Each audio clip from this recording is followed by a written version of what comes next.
thanks a lot for wonderful presentations. We have now a number of questions.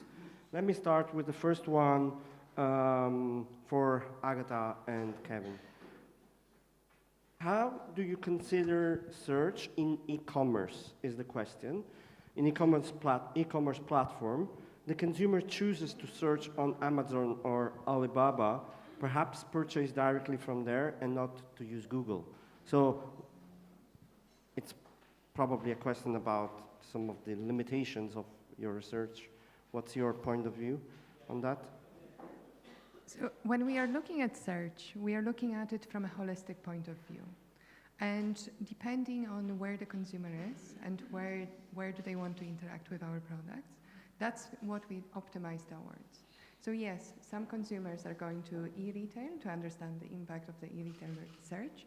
Other consumers are going to Google, and we need to consider both of those approaches. Cool. Thank you. Any addition on that? Maybe this is also a challenge we can consider for the future and how we'll get after this problem, right, on other e-commerce platform.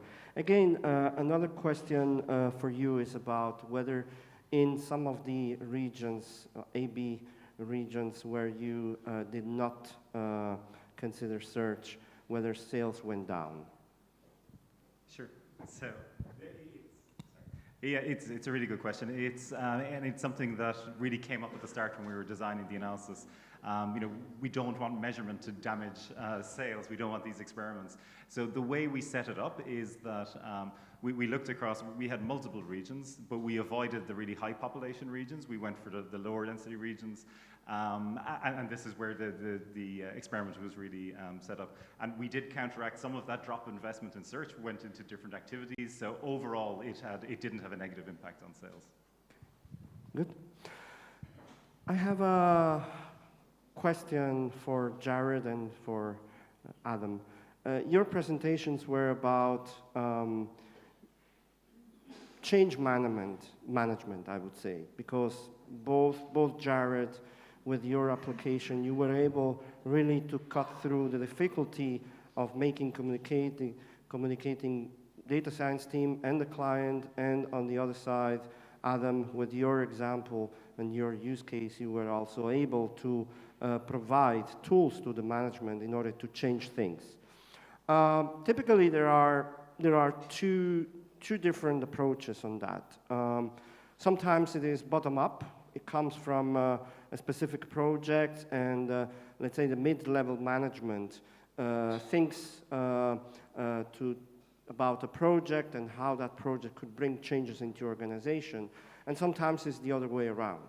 So instruction comes from the top management, and it's more like executing a mandate which comes from the top.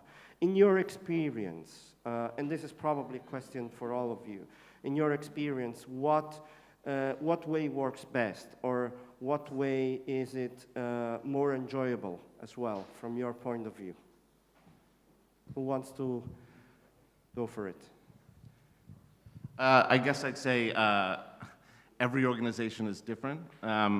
The thing that I think is really important is that sometimes it might be sort of mid-level, or sometimes it might be top-down, but what often is you're trying to actually answer for something that it may not be the explicit question, right? You have to really listen closely to not what they're asking you to do, but what their goals are. And oftentimes those things actually align pretty well. I mean, the mid-level management sometimes just wants to do exactly, just make the senior level management happy. But, if you're listening very closely and you understand what the business question is, not just what the analytics request is, often those things line up.